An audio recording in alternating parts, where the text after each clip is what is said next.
sobre o documento, não? Vamos dar início à segunda aula do minicurso sobre o documento do Concílio Vaticano II, Gravíssimo Educationis. Agradecer ao doutor Emanuel, que gentilmente se dispôs a ministrar esse curso para nós, né? E vamos iniciar, então. Doutor Emanuel, pode começar.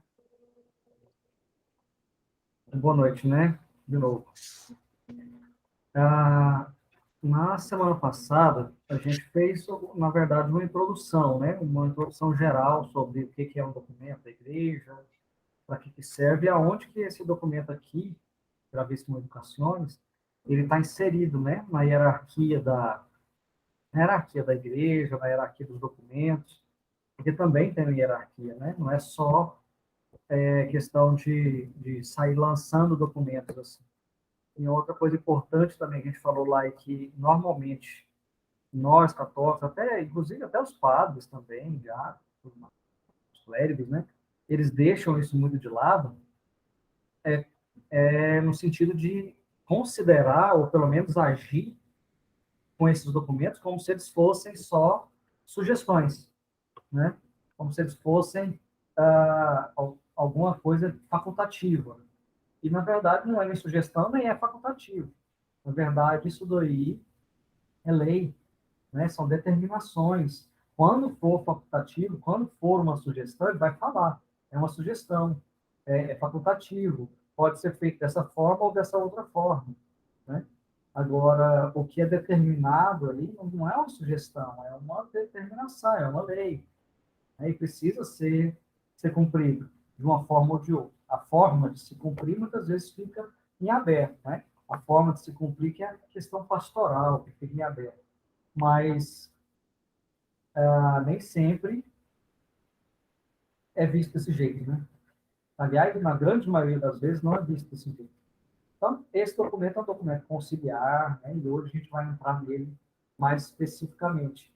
E vocês vão ver o tanto que é um documento abrangente, né? Muito abrangente. Ele é curtinho, é um documento curtinho, mas ele é muito abrangente. Ele fala de coisas muito abrangentes, né? Então, a gente vai entender que esse documento, se vocês estiverem com ele aberto aí, tiverem em mãos, vocês vão ver que ele é estruturado em vários pequenos tópicos, né? Não existe uma regra muito clara, não existe nenhuma, na verdade, não existe nenhuma regra para como redigir um documento da igreja, né? Isso daí vai muito de tempos em tempos, isso muda. Então, se você pegar um documento lá da Idade Média, ele era redigido de uma forma. Hoje é redigido de outra. Daqui 100 anos vai ser redigido de outra. Mas não tem norma para reger isso, não. Então, é conforme as coisas vão acontecendo, né, naturalmente. É um jeito diferente de legislar do que a gente conhece, né? A gente tem essa forma codicial de legislar, né, em forma de artigo, inciso, essa coisa toda, mas os textos do Vaticano II, embora no meio deles tenha, né, às vezes tem um cânon seria o artigo, né, alguma coisa assim, mas normalmente são textos corridos. Esse aqui é um deles, né, tem um texto corrido. Então, tem vários pequenos tópicos, né, mais especificamente, ele tem 13 tópicos, né, contando com a conclusão. Então, ele tem 13 tópicos, que são pequenos, mas isso não significa que eles são pouco profundos. Pelo contrário, eles são pequenos porque eles são concisos demais e profundos até demais.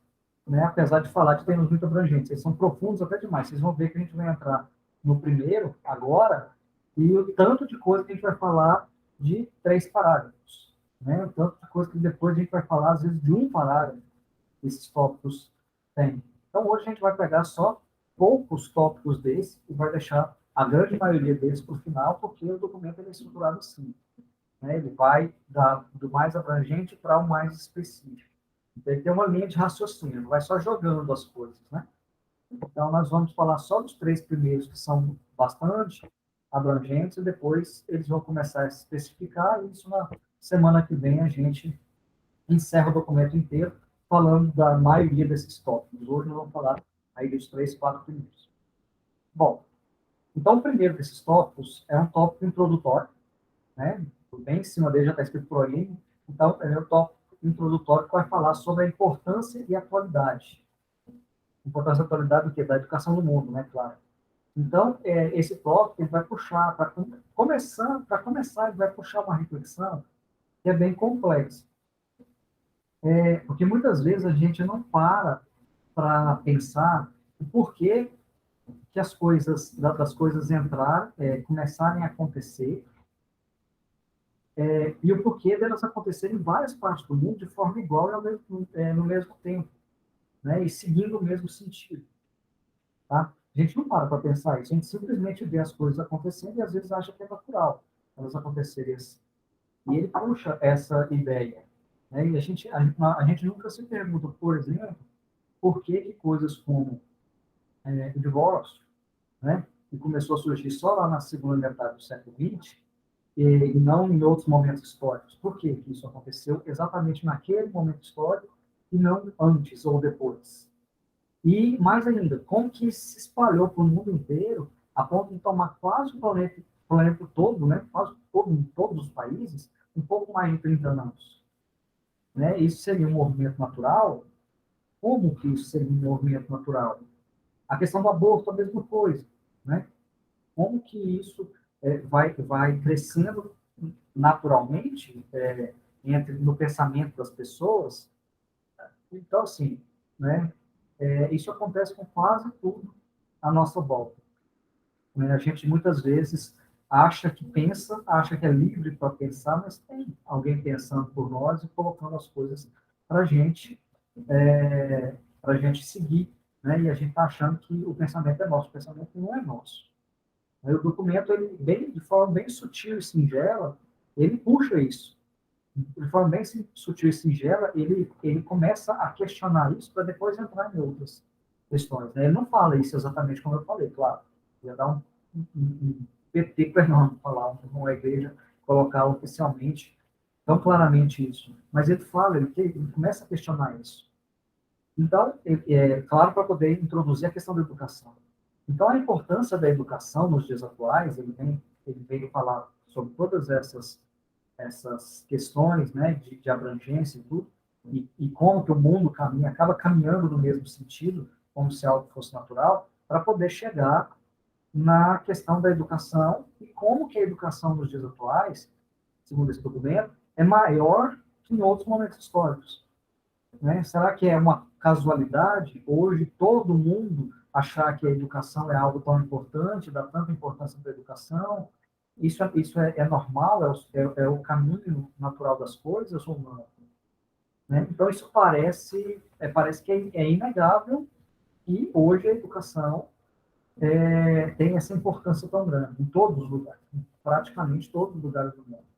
Né? Com raríssimas exceções, todos os países vão dar essa importância muito grande para a educação. A questão é o tipo de educação que vai ser colocado, mas isso é mais para frente. Né?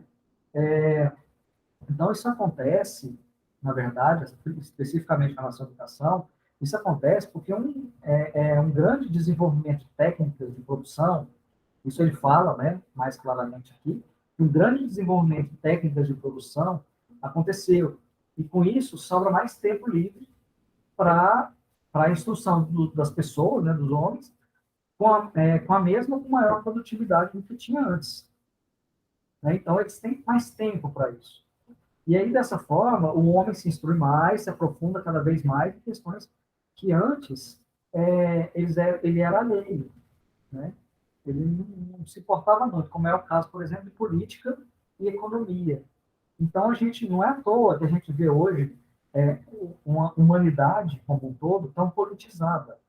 Alguns países mais do que outros, mas é claro que é inegável também que, com o passar dos anos, especialmente lá da Revolução Industrial e Francesa para cá, o ser humano, em volume mesmo, estou falando de volume, de quantidade de pessoas, se politizou muito mais. Está muito mais preocupado com essas questões políticas, sociais, econômicas. Né? Ninguém lá em 1500 ficava discutindo política dessa forma. Né? Existia, claro que existia os círculos de discussão política e tudo mais, mas não era uma discussão de bar. Hoje no Brasil, então, se discute os ministros do STF, as decisões dele, na mesa de bar. Né? Nós chegamos a esse ponto. Então, essa questão do desenvolvimento e tudo mais, esse é o motivo de a humanidade, de forma quase que uníssona, né? Quase todo mundo ao mesmo tempo, resolver promover a educação nesse momento histórico. Então, é um movimento mundial, ele não é local. Não é só no Brasil, ou só na América Latina, ou só no Ocidente, é no mundo inteiro. Né? E aí isso torna-se um círculo, né? Um círculo vicioso, em que a causa leva a consequência, e a consequência vai levar a mais causas iguais. Tá? Então, quanto mais se instrui, mais se aumentam as técnicas de produção, mais tempo sobra, mais instrução se procura e mais se desenvolve as técnicas de produção. Né? É um círculo. Então, com o aumento das técnicas de produção e mais tempo livre ainda, mais temas vão poder ser desenvolvidos junto com mais especificidades, né? Mais especialidades. Temos bons e ruins, claro. Né? Claro que vão ser temas de todo tipo. Bons e ruins. Bom, então, sobre essa questão aí das especificidades, né, das especialistas, dos especialistas, a gente vê o tanto de especialistas que a gente tem hoje, é importante a gente dar para esses especialistas, né? É interessante como que, em alguns países, no Brasil, um deles, a gente dá tanta importância para coisas como uma pós-graduação, que a gente chama de pós-graduação aqui, né? Que são essas pós-graduações lato sensu, né? Que não é mestrado e doutorado, só pós-graduação. Isso, na maioria dos países, Europa principalmente, isso nem reconhecido né? Esse diploma aí é reconhecido como curso de extensão, e a gente chama de pós-graduação. Então, são especialidades, né? E que, na verdade, a gente sabe que é muito pouco profundo, mas a gente dá muita importância. A questão não se está bom ou ruim, né? Se as escolas, os cursinhos, os cursos que fazem essas pós-graduações, está bom ou ruim. A questão não é essa. A questão é que a importância que a gente dá para isso, em ser especialista, né? Em se especificar demais dentro de uma área, quer dizer, dentro de uma especificação, dentro de uma especialidade, você se especifica mais ainda. Né? Dentro de uma especialidade, você se especializa mais ainda. Então, você já faz um recorte da sociedade, vai lá, faz um recorte, o direito, faz um recorte, a medicina, engenharia, já é um recorte da humanidade, da possibilidade de conhecimento da humanidade. Aí você, dentro desse recorte, você faz outro recorte. Né? E dentro desse pequeno recorte, você já faz vários outros pequenos recortes, que são essas especialidades, esses especialistas. Então, isso é outra questão que a gente vê crescer aí, justamente porque o ser humano ele vai se aprofundando nos temas, vai se aprofundando nesses grandes temas, os temas maiores vai tornando eles pequenos, porque tem mais tempo, mais condições de fazer isso. A questão isso é bom? Será que isso é bom? Né? Como não tem tempo de vida, como o ser humano não tem tempo de vida suficiente para aprender tudo sobre tudo, então o ser humano ele se especifica, né, se especializa em alguma coisa. O problema começa, isso não é problema, claro que isso não é problema, é assim mesmo que as coisas são. Mas o problema começa a acontecer quando ele deixa de se especializar em grandes áreas e passa a se especializar cada vez mais em áreas cada vez menores, né? Então, por exemplo, a gente quase não tem mais clínicos gerais na área de medicina. Quase não tem, a gente não acha um clínico geral, é difícil. Né? Os médicos eles já saem da faculdade de medicina, eles já contam 2 anos na sequência da faculdade como faculdade, porque eles nem vão fazer clínico geral. Eles podem sair da faculdade de medicina com 6 anos da faculdade e já ir, né, montar o seu consultório lá como clínico geral. Não fazem. Eles já contam 2 anos para frente, mais 2 anos, 8 anos, para fazer especialização. Né? Então, hoje a gente quase não tem clínicos gerais, mas a gente tem médico especialista em tudo quanto é coisa, que se imaginar no mínimo de detalhe. A gente tem médico especialista, sabe, em anestesia de pessoas com câncer. Então, assim, é extremamente específico isso, né? E qual que é o problema disso que eu estava colocando? O problema é começar a ver o mundo de forma muito simplista, muito fragmentada, né? Como se a gente pudesse também, a humanidade como um todo pudesse ser dividida em especialidades, né? Em disciplinas, em departamentos, E aí perde a noção do todo, a gente vai perdendo a noção do todo. E perdendo a noção do todo, a gente perde, a gente nunca vai perder, a gente nunca vai sair do todo, mas a gente perde a noção do todo. Então a gente está incluído em algo que a gente não tem noção também que é. Né? E é isso que vai acontecendo a cada vez que a gente vai se especializando cada vez mais. Então, a pessoa ela não tem o que a gente chama de conhecimento geral, ela não consegue parar para pensar na necessidade do outro, porque ele nem sabe que o outro tem necessidade. Porque ele é tão especialista naquele assunto, naquele específico assunto, que ele, para ele não consegue enxergar. Né? Às vezes não é nem por maldade, ele simplesmente não consegue ver, não consegue enxergar, porque ele acostumou a ver as coisas todas recortadas. E o problema para ele é só dentro daquela pequena especificidade, daquela pequena especialização que ele fez. O resto do mundo não existe, ou se existe é menos importante. Né? Quantas vezes que a gente vê as pessoas de todas as áreas, do direito inclusive, achando que a sua profissão, a sua área de estudo é mais importante que todas as outras. Aí você vê um engenheiro achando que ele é mais importante que todos os outros, porque sem engenharia não construiria casa das pessoas, construiria prédio, não teria desenvolvimento. Nesse sentido, então não teria nada. Só que esquece de todas as outras áreas em volta. O direito é a mesma coisa, a medicina é a mesma coisa. E não é. Né? Não é. Todas elas estão todas interligadas. É uma trama que tem ali. Né? Não tem jeito de você separar isso. Não tem jeito de você pegar o ser humano e sair dividindo a sociedade dessa forma. A sociedade é uma coisa só. Né? E é preciso que a gente entenda que a sociedade é uma coisa só e que a sociedade precisa se compreender como um todo. Porque senão a gente vai começar a desprezar o outro. E desprezando o outro, a gente despreza as dificuldades do outro. Né? E eu acho que não tem dificuldade nenhuma em entender que isso não é nada cristão. Né? Então, é um cuidado que a gente tem que ter e é um motivo de matérias como mais abrangentes, né, que aprendem a aprofundar nas coisas, como filosofia e teologia, elas acabam ficando relegadas a nada. Né? A gente vê só uma parte do todo e não consegue ver Deus, que é o todo. Entende? Quando a gente vê só uma parte, a gente não consegue ver Deus que está em tudo e que é o todo. Então, isso é ruim. A filosofia e a teologia são exemplos bons porque elas são a mãe de tudo. Hoje a gente não consegue compreender a filosofia e a teologia como ciências mais. Porque depois que foram surgindo essas especializações, nós ficamos cada vez mais tecnicistas, mais utilitaristas e cada vez mais cientificistas. Não vou nem falar negócio cientificista porque a gente tem vivido um problema sério com isso. Né?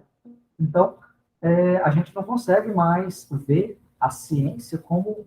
a ciência para a gente é só coisa empírica. Né? A ciência é só o que você pode pegar e comprovar em laboratório.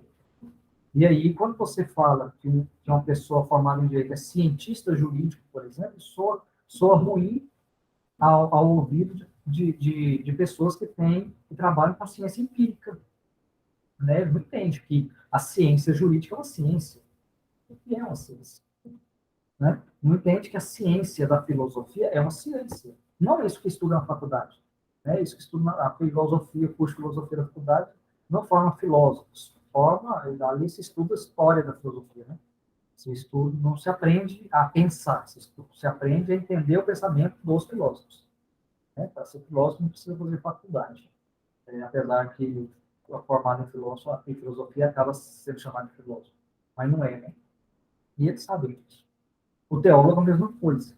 Né? O teólogo da mesma forma, mas o teólogo é mais fácil de partir para esse conhecimento. E essas duas áreas são a mãe de tudo. Tanto é que em tudo quanto é curso, existe lá uma filosofia. No nosso curso de direito existe uma filosofia do direito. Né? Ninguém dá muita importância para a matéria, mas ela é importantíssima e deveria ser aprofundada. Né? Porque senão a gente não consegue compreender o todo. Dentro das outras todas as matérias existe uma filosofia da educação, existe uma filosofia da pedagogia, existe uma filosofia da medicina, existe uma filosofia de tudo isso. Mas não são matérias levadas a sério porque as pessoas não conseguem mais entender a importância delas, porque querem se especializar, se especificar. O documento deixa isso muito claro, que a gente tem que parar para poder ver a humanidade como um todo, porque senão a gente vai ver a humanidade fragmentada. E Deus não é fragmentado, Deus é o todo. Né? Bom, e aí lá no segundo ponto, né, no segundo tópico, ele vai falar sobre o direito universal à educação. Tem alguma, antes de eu passar para o segundo, tem alguma pergunta aí? Se colocar nada, falar nada, não escrever nada aí no chat também, eu vou passando para frente. Tá tudo bem, tá tranquilo. Pode ir? Pode. Então, bora. Bom, nesse segundo ponto, se fala sobre o direito universal à educação. Né? E quando a gente fala em direitos universais, né, só de falar assim, direito universal, a gente lembra, é instantâneo. Né? Pelo menos para quem é do direito, é quase instantâneo lembrar de Declaração Universal de Direitos Humanos. Mas a gente não está falando disso. O documento não está falando disso. Tá? Ele não está entrando nisso. É algo muito maior do que isso. A gente não está falando também daqueles direitos fundamentais constitucionais do homem, né? Dentro das constituições, que tem um segmento jurídico, por exemplo, como o do Brasil. A gente não está falando disso.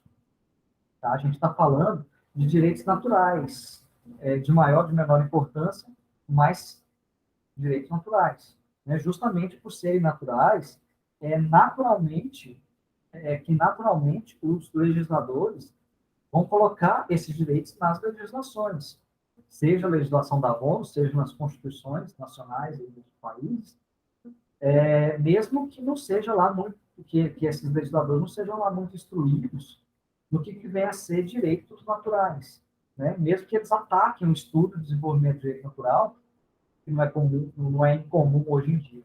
Mas, naturalmente, o ser humano ele já tem esse impulso para garantir o que é direito natural. Né? Então, ele acaba indo nesse caminho. E a grande ideia de certas ideologias é acabar, minar esse impulso do ser humano por entender, compreender e seguir o direito natural. Né? Só fazendo assim, então, um pequeno parênteses ali nessa questão de direito natural, para justamente poder explicar depois de forma mais fácil esse mesmo direito natural ligado à educação, a gente pode ver que com o ataque ao estudo do direito natural, e assim, a gente tem isso. Né? A gente tem isso. Quem é professor em faculdade aí sabe que tem gente que não dá a menor importância e por eles retira essas matérias da grade. Né? Eu tive, na minha faculdade, eu não tive uma matéria de jus naturalista, direito natural. Eu tive pequenos tópicos dentro de uma matéria, que era a introdução ao direito, lá no começo, sobre o direito natural, mesmo assim falando mal, né, falando de forma totalmente deturpada. Falava do direito natural como uma coisa só de confundir direito natural com religião, com direito divino, e vira uma confusão, aquilo ali. Né? E acabava que, por esse motivo, justamente por os próprios professores não compreenderem o que é direito natural, atacavam o direito natural, já naquela época. Imagina agora, né? Mais de 20 anos depois. Eu não sei como é que está, mas eu acredito que tenha piorado bastante. Né? Bom, então existe esse ataque ao direito natural e com os estudantes de direito cada vez menos entendendo o que vem a ser esse direito natural, muitas das decisões dos tribunais, nossos tribunais, desde os mais monocráticos tribunais até os superiores, eles confrontam totalmente o direito natural. Né? Eles batem diretamente no direito natural. Eu vejo decisões do STF, a gente vê, né, decisões do STF hoje em dia, batendo de frente, né, em confronto mesmo, com o direito natural, assim, de forma muito clara. Né? Os advogados, os promotores, os procuradores de Estado, eles não têm mais nenhuma base argumentativa para atacar essas decisões quando elas acontecem. Né? E aí essas decisões vão se tornando mais sedimentadas, mais comuns, e mesmo que instintivamente todo mundo, todos nós, até quem não tem formação jurídica, veja que algo não está certo, elas vão se sedimentando, elas vão ficando, né, essas decisões contra o direito natural. E aí nós vamos poder colocar as mais absurdas, né? Por exemplo, coisas como aborto, né, que fere o direito à vida, coisas como liberdade de expressão, coisas como liberdade religiosa, e por aí vai. Né? Tem liberdade de propriedade, e a gente vai se acostumando a não ter esses direitos que são naturais. Mas em algum momento, sempre vai ter alguém levantando a voz contra isso. Né? Pode ser poucas pessoas, mas sempre vai ter alguém levantando a voz contra isso, porque naturalmente a gente compreende que essas coisas são nossos direitos. Né? Por mais que seja feita, às vezes, lavagem cerebral nesse sentido aí. Tá? Então, a resposta com relação a tudo isso que vai acontecendo é que a sociedade dá para esse tipo de movimento, né, do judiciário, do sistema jurídico como um todo, porque não é só o judiciário, os advogados também, os promotores também, procuradores também, dá para esse tipo de movimento que é anacrônico, né, do sistema jurídico inteiro, ele, ele, ele compreende isso daí e justamente começa a atacar o sistema jurídico, né, que é o que a gente está vendo. A população começa a descredibilizar o sistema jurídico na intenção até de declarar que ele é inútil. Quantas pessoas vocês conhecem que veem as decisões absurdas que vão saindo aí, não estou falando só do STF, do STJ, não estou falando só dos tribunais superiores, estou falando mesmo de uma decisão de um juiz monocrático lá de primeira instância no interior. Né? Quantas vezes fazem coisas absurdas? Eu penso até, esse dia eu estava até conversando com um amigo meu falando que eu um dia quero juntar todos os absurdos, todas as decisões absurdas e as questões absurdas que eu já vi nesses anos de advocacia, fazer um livro, vai dar um livro grosso, né? Porque são coisas muito sem noção, né? Coisas, decisões muito sem noção. Eu já tive, todo advogado tem isso, todo advogado já viu isso. Só que o problema é que tem alguns advogados que nem percebem isso. Né? E declarar, quando a população começa a ver que o sistema jurídico como um todo é inútil, é um problema. É um problema porque ele começa a querer deixar de lado uma parte muito importante da fundamentação da sociedade como a gente conhece. Né? Não é possível ter uma sociedade sem um sistema jurídico, não tem jeito. Até uma sociedade totalitária precisa de um sistema jurídico. Qualquer tipo de sociedade precisa de um sistema jurídico. A partir do momento que um ser humano vira para o outro e fala, já existe direito. Então, não tem como, né, não ter sistema jurídico. É preciso regular as coisas em certo nível, em certo ponto, ter os limites de até onde regular, saber o que regular e o que não regular, saber o que basta o Estado entrar para poder conceder o direito e favorecer que aquele direito seja feito, que é o direito natural, né? Não interferir mais nada, não tentar regular mais nada. Então é preciso ter esses estudos, e ter esse conhecimento e ter entrar no estudo, porque senão a gente não consegue compreender. E esse tipo de coisa que eu acabei de falar aqui não se estuda na faculdade, a não ser por filosofia do direito, né? Aquelas teorias e tudo mais que sejam boas ou ruins, mas é preciso aprender a pensar o direito e não só aprender a decodificar a lei, né? Aprender a ler artigo de lei. Ler artigo de lei todo mundo sabe. Todo mundo que é alfabetizado minimamente pode pegar um artigo de lei e ler e entender o que está falando ali. Né? E aí, é por isso que tem tanta gente querendo ser jurista por ali. Não é. A gente sabe que não é, não tem jeito. Mas tem muitos juristas também que não sabem fazer outra coisa a não ser pegar artigo de lei e ler. Né? E às vezes não conseguem ainda compreender o que está ali.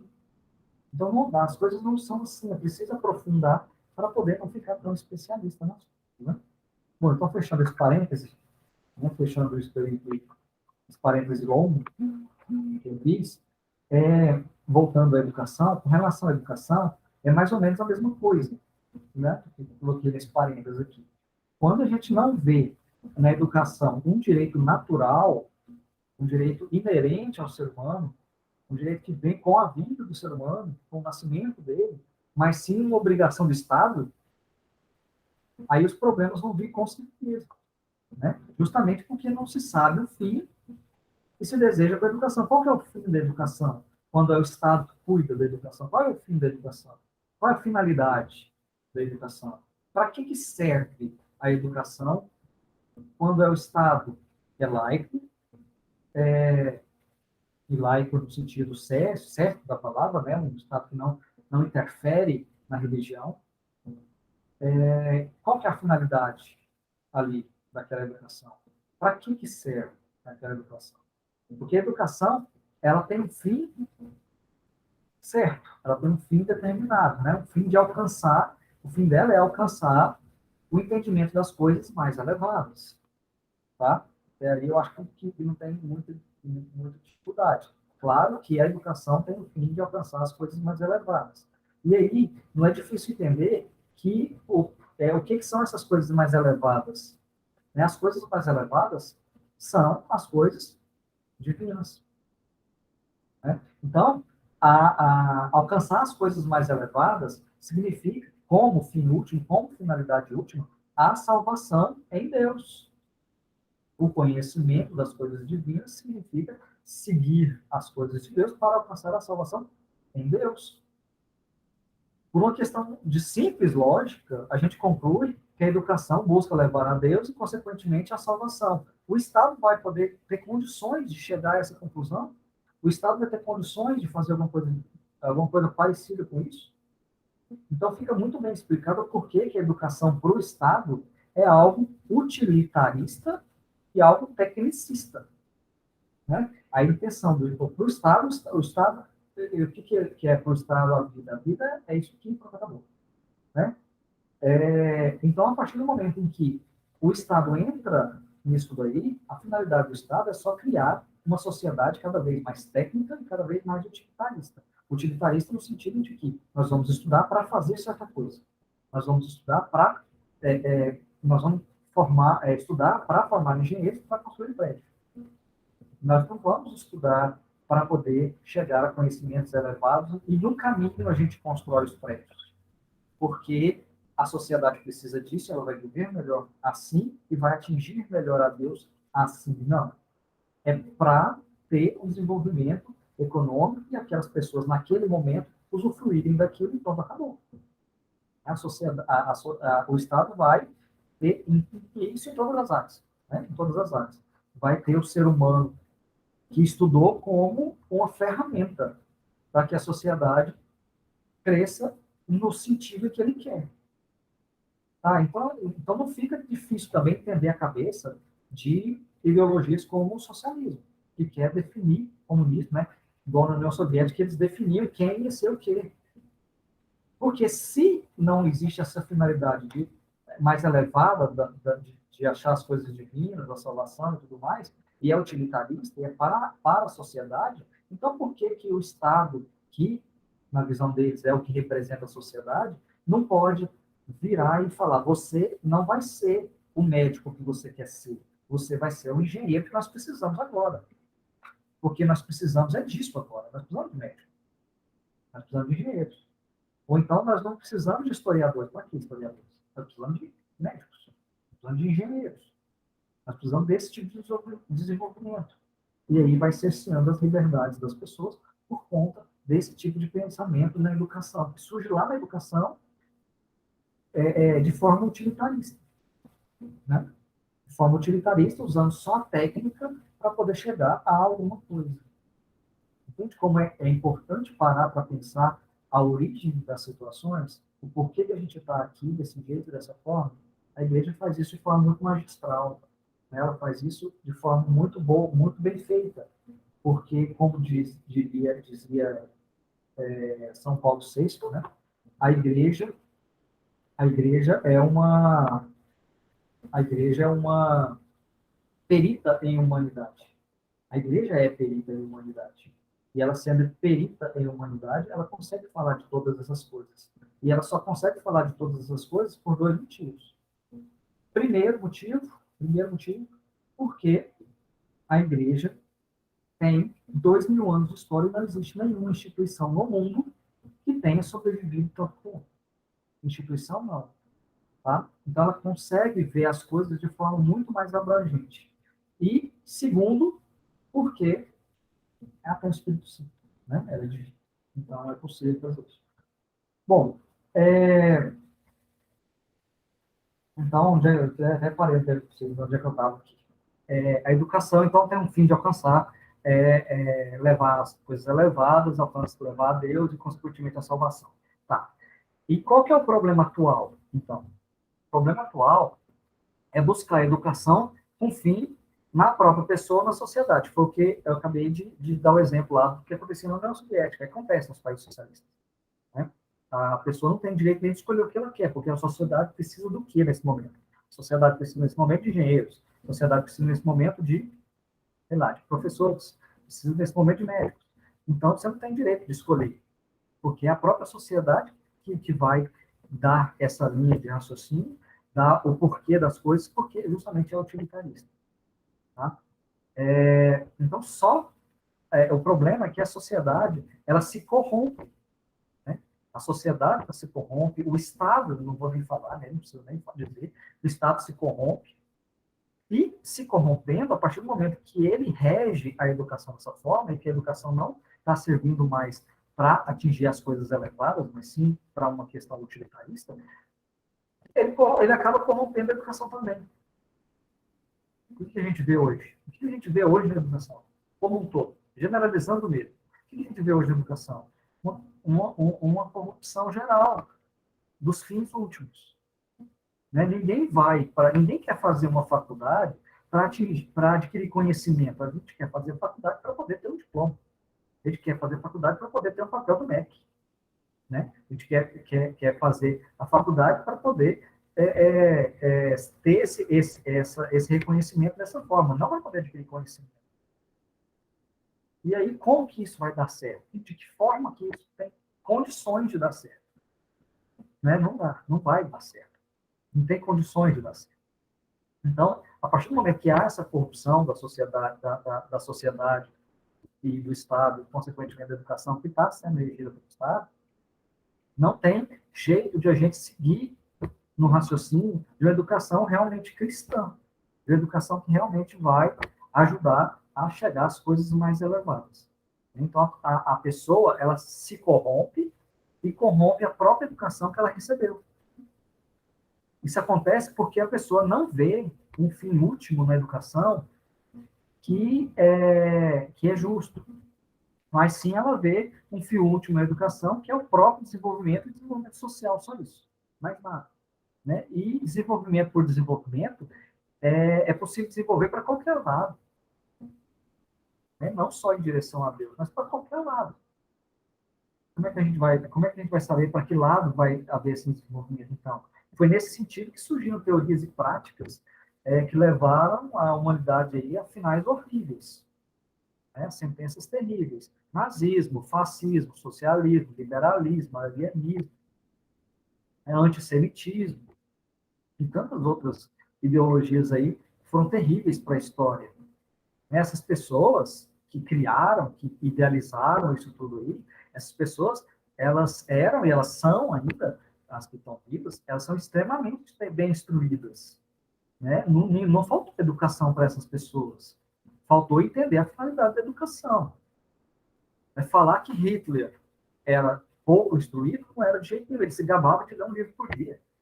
Ele se gabava de ter uma das maiores bibliotecas do mundo, e realmente tinha. Né? Ele é extremamente instruído, ele é extremamente inteligente, ele é extremamente culto. Mas o que ele fez com a cultura dele, com a instrução, com a inteligência dele? Ele levou para um lado totalmente errado, né? Totalmente deturpado, justamente porque ele não compreendeu qual é a finalidade da educação. A educação tem que levar para as coisas elevadas. O fim último da educação, no final das contas, é Deus. Né? E a igreja tenta colocar isso aqui nesse documento de forma muito sutil e simplória, até, e depois as coisas vêm se desenvolvendo em outros documentos, né? Em outros documentos na prática.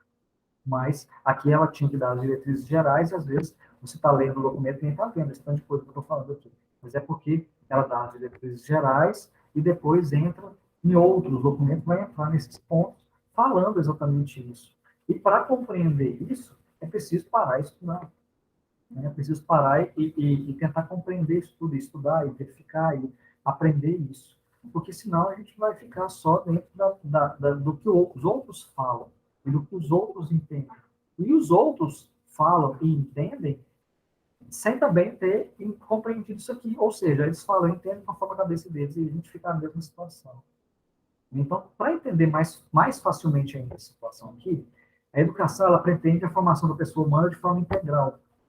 Né? A igreja pretende a educação humana de forma integral, e não fragmentada. Tá? Fragmentada em ordem clara ao seu fim último, que é Deus. E no caminho, o bem da sociedade, de que esse homem é membro, ele vai tomando parte, ou tomará parte lá na frente. Tá? Então, é isso que precisa ir acontecendo. Com essa formação integral, ele vai aprendendo, e nesse caminho de chegar a Deus, ele vai desenvolvendo a si mesmo e a sociedade que está em volta dele. Mas de forma integral, não de forma fragmentada, especialista, né? Demais. Então, ainda com relação a essa questão da educação universal, essa Declaração Gravíssima Educaciones, ela coloca uma série de questões, de pontos, que vão levar a gente a entender que a intenção da educação é buscar sempre uma forma integral do ser humano, inclusive, e até principalmente, na parte moral, né? Com o uso correto da pedagogia, da psicologia, da didática, mas de forma correta, porque senão vai bagunçar também mais ainda, né? A gente precisa entender que é preciso usar isso de forma correta. O uso dessas matérias tem que ser de forma correta. E as matérias que podem contribuir assim, muito, né, para o uso cristão da educação.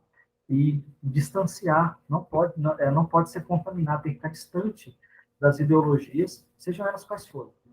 E a partir do momento que a ideologia contamina essas matérias, né, psicologia, pedagogia, didática, isso atinge diretamente a educação. Não tem como não atingir a educação. Então, com o uso correto dessas matérias, visando o fim último da educação, não é complicado chegar a temas bem espinhosos hoje em dia, como a educação sexual. A educação sexual positiva, como o documento coloca, né? Ele quer uma educação sexual positiva e prudente, com vocabulário, com conceituações, conforme a maturidade da criança, e a busca pela liberdade também, né? Entendendo que ser livre não é fazer o que deseja, e sim fazer o que vai te levar para mais perto do fim último, que é a salvação. Então, esses temas são mais espinhosos, a educação sexual, a liberdade não tem alguns espinhosos, né?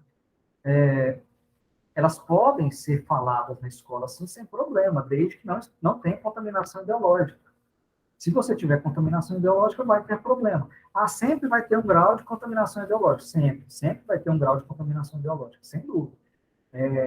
No sentido de que sempre vai ter ali uma certa opinião do professor, né, de quem está à frente. Mas isso tem que ser minimizado ao máximo. Isso tem que ser retirado ao máximo. Porque se a gente tiver ideologizações no nível que a gente está tendo, em todos os pontos, né, em todos os momentos da educação, desde a educação infantil, passando pelo Fundamental 1, Fundamental 2, ensino médio, e chegando nas universidades, que é muita, né, a gente sabe como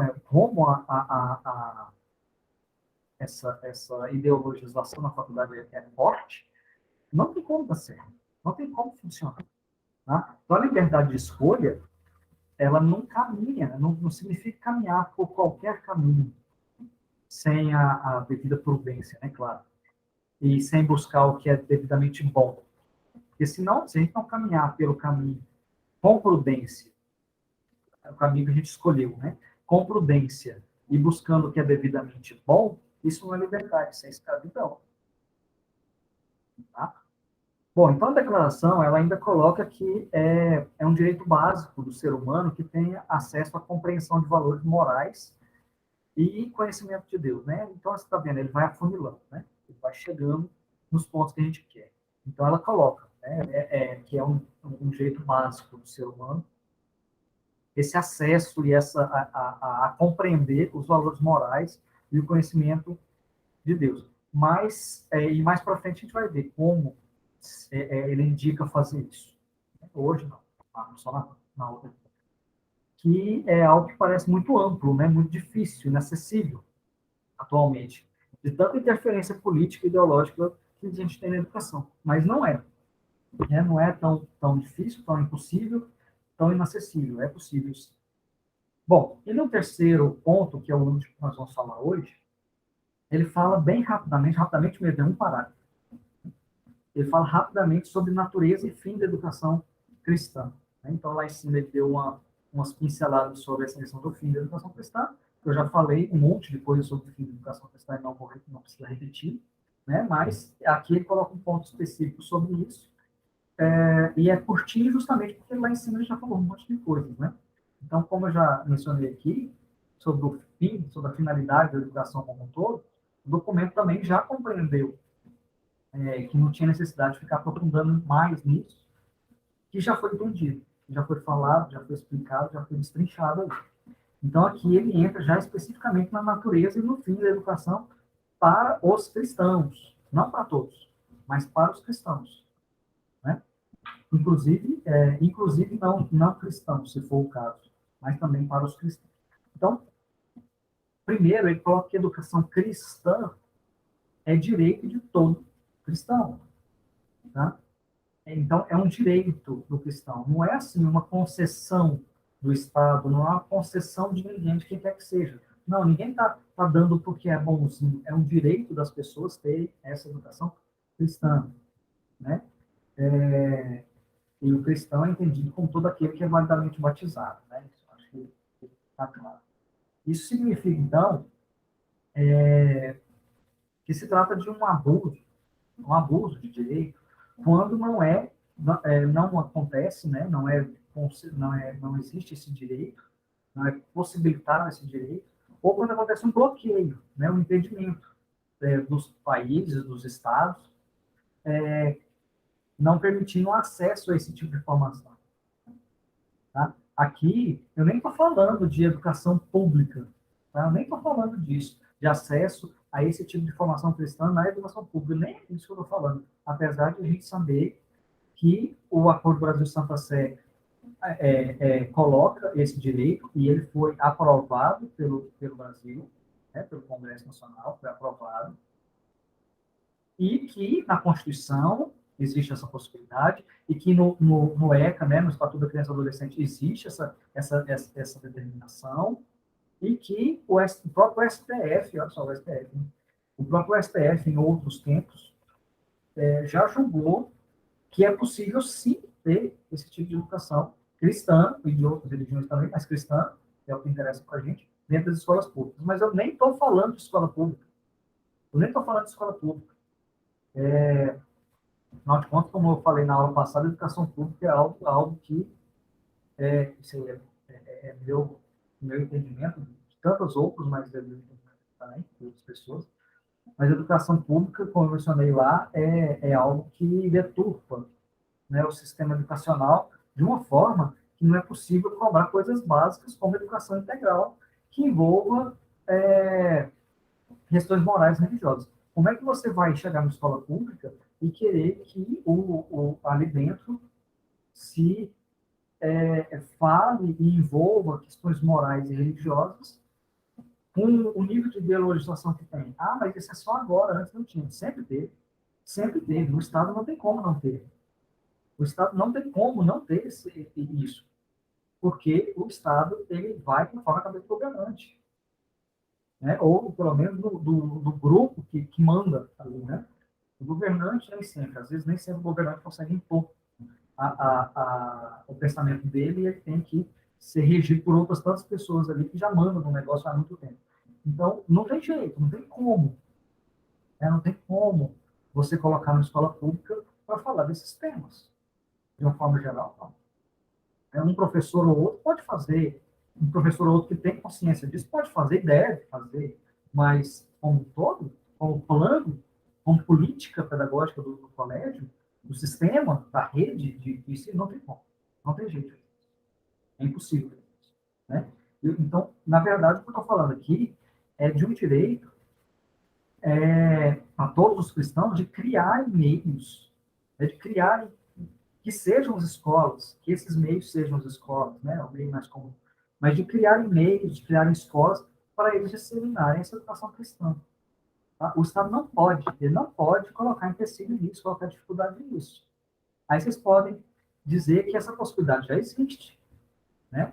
Ninguém impede a existência de uma escola católica, de uma escola protestante, de qualquer denominação, ninguém impede a criação de uma escola confessional. Isso daí tem para todo lado, ou como não tem? Tem sim, né? Sim, ele não impede a existência, mas ele limita o alcance, ele limita a forma de trabalhar. O Estado ele já tem um currículo pré-aprovado para todas as escolas do Brasil, né? As confessionais, ou não, elas têm que seguir esse currículo. Elas têm que seguir esses temas que têm que ser dados. Na prática, não é possível fazer o que precisa ser feito, porque tudo está centralizado no Estado. Ele já decidiu o que tem que ser falado em sala de aula. Quando tem que ser falado, para que idade tem que ser falado, tudo, sobre todas as matérias. Então, a escola sendo privada, pública, confessional ou não, já está decidido o que as pessoas têm que aprender ali. Então, as pessoas aprendem nas escolas, públicas ou privadas, só o que o Estado quer que elas aprendam. Né? Para fazer diferente disso, pode até ser que tenha que faça, mas para fazer diferente disso, a gente sabe que tem, né? Mas para fazer diferente disso, ela vai ter que burlar a lei, né? Vai ter que desrespeitar a BNCC, que é uma determinação. Como que é feito isso? Bom, gente, então assim, eu vou parar por aqui, porque hoje a gente já falou de muita coisa meio complicada, e na próxima quinta, que é o último dia, né? Aí sim a gente vai falar de todos os outros temas que são mais específicos, menos abrangentes, vão estar mais ou menos dentro dessas coisas que nós falamos hoje. Né? Então hoje nós somos só até o terceiro tópico ali. Tá bom, Gabriel? Tá ótimo, excelente. Marisete, quer perguntar alguma coisa? Estou um pouco atordoada, foram muitas informações, mas assim, uma coisa que me chamou a atenção, Emanuel, que você colocou, até acho que no segundo bloco que você colocou, foi a questão das especialidades. Quando você vai gerando especialidade, você vai desligando do todo. E isso me chamou muita atenção porque a gente não vê isso só na educação. Embora a educação também está sendo fatiada em especialistas, né? Você já não consegue ver a educação mais como um todo. Então, cada professor cuida de uma disciplina, nem sempre elas estão interligadas, e eu vi isso de maneira muito forte quando eu fiz o curso de Direito, porque cada professor trabalhava em uma disciplina, e eu não vi uma interligação das disciplinas. Isso foi me deixando muito frustrada na faculdade. Até eu parar e pensar um pouquinho, e parar e olhar para o rol das leis, e perceber que quem tinha que fazer ligação era eu, quando eu precisasse. Então, isso é muito complicado, porque as especialidades vão gerando uns nichos que parecem intransponíveis. Isso me preocupa. Outra coisa que você falou que me chamou muita atenção, eu não tinha parado para pensar ainda, foi sobre o Acordo Brasil-Santa Sé na questão da educação. Então, assim, acendeu uma luzinha aqui, milhões de ideias, né? Obrigada. A aula foi, assim, top mesmo. Sobre essa questão do Acordo Brasil-Santa Sé, é outra coisa que a gente vai ter que parar para poder estudar, né? Mas o Acordo Brasil-Santa Sé tem muitos temas, né? E o interessante dele é que ele não fala nada, ele não cria nada, ele não cria nenhuma lei, nenhuma determinação. Ele praticamente só repete o que já é legislado no Brasil. Uhum. Né? A maioria das coisas constitucionalmente legisladas. Justo. Né? Então, ele não cria nada, mas ele joga no ventilador, né? Então, ele deixa muito claro aquilo ali que às vezes está escondido numa lei, num inciso ou numa linha ali da Constituição e que ninguém estava dando importância. Essa questão da educação, do ensino religioso é uma delas. Uhum. E que até hoje a gente não conseguiu colocar em prática. Isso. A gente não consegue entrar, não consegue colocar em prática. E não consegue colocar em prática não é só porque o Estado não quer, os municípios não querem, não é só por isso. É porque as próprias igrejas e religiões não conseguem, né? As próprias seitas, religiões, igrejas e tal, elas não conseguem entender como que isso vai funcionar. Porque, é claro, é óbvio que toda religião, toda igreja, ela tem que ela está certa, né? Então, o ecumenismo ele tem limites, né? O ecumenismo não no sentido do ecumenismo que a igreja coloca, né? O ecumenismo que a igreja coloca é diferente do ecumenismo que o conceito que as pessoas têm de ecumenismo. Estou falando do conceito que as pessoas têm de ecumenismo, que é só como se fosse uma relação interreligiosa, né? Relação interreligiosa é uma coisa, ecumenismo é outra. E essa relação interreligiosa, ela tem limite, né? Porque vai chegar uma hora em que não tem como. Eu dentro de uma escola, vou ter que falar que o que o outro faz está errado, né? O que a outra religião faz está errado, o que a outra religião fala está errado. Então, ninguém ainda conseguiu entender, compreender como vai ser isso dentro das escolas, nem muito menos como vai ser na prática, né? Quem que vai dar aula? Vai ser um professor já concursado? Vai abrir um concurso para esse tipo de professor? Vai ser as igrejas que vão indicar o professor? E quais igrejas vão indicar o professor? Quais vão ter direito de indicar um professor para colocar ali dentro da escola? Né? Então, você tem um monte de perguntas que a gente não sabe como fazer. Não tem. Quem vai remunerar? Se eles não forem concursados, quem vai remunerar? Como vai ser essa remuneração? Ou não vai ter remuneração? Vai ser. E quem vai? Se ele não estiver falando uma coisa que é condizente com a religião, quem vai ter direito de tirar ele de lá e colocar outro? Sendo serviço público, sendo uma coisa pública. É muita coisa, é muito detalhe de prática. O ensino religioso E acaba muito ficando nas mal, né? escolas confessionais, né, Manuel? Muito mal. Muito mal, porque eu acompanho ensino religioso nas escolas católicas e evangélicas. Espírita, eles também têm, mas é uma coisa um pouco mais light. Mas, assim, acaba faltando porque é uma parte importante da educação. E muitas vezes ela fica sem nenhum tipo de orientação. Você está corretíssima a sua colocação. Corretíssima. Porque o Conselho de Educação, que deveria ser o órgão a cuidar dessa administração, ele não se envolve. Ele é Pilatos, ele lava as mãos e pronto. E é muito complicado isso.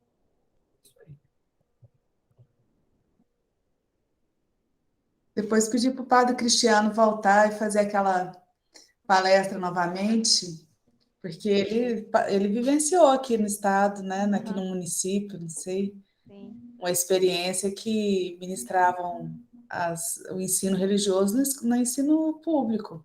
sim, sim. Depois nós vamos pedir para ele voltar e fazer novamente essa formação para nós, da experiência dele, para ficar registrado, gravado. Gente, não é fácil. Eu já dei algumas aulas em escola pública de ensino religioso. Então, eu tive uma experiência dessa ali no final da década de 90. É uma experiência que eu não quero viver de novo. Porque assim, é uma É. loucura, gente. Assim, é um massacre que você sofre, não só da turma, né? Que não, é uma turma bem misturada, Uhum. gente que não tem religião nenhuma, gente que tem outras religiões, mas é dos próprios colegas da escola. Então, foi uma experiência que, assim, eu não tenho a coragem da Ellen, acho que eu não nasci para sala de aula mesmo, de Uhum. ensino básico, ensino fundamental, de jeito nenhum.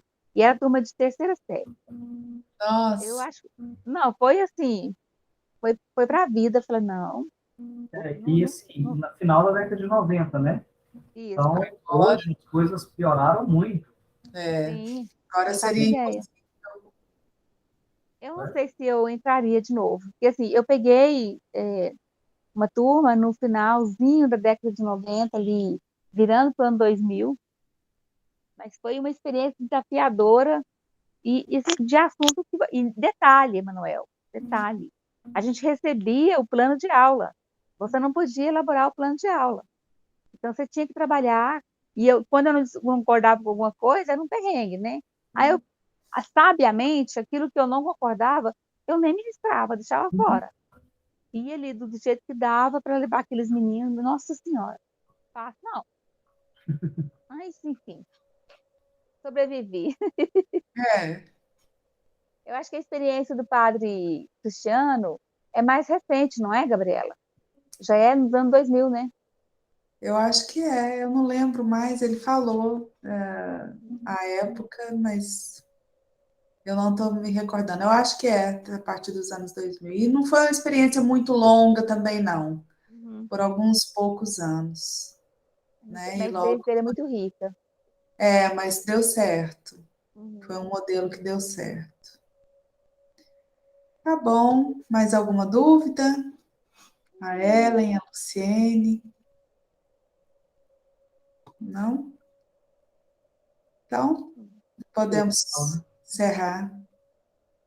Então tá certo. Aí, semana que vem a gente encerra, então, esse ciclo aí. Uhum. Senhor. Gente, Até mais. beijo pra vocês, até Tchau. semana que vem. Beijo, Tchau. boa noite. Obrigada, Emanuel. Tchau.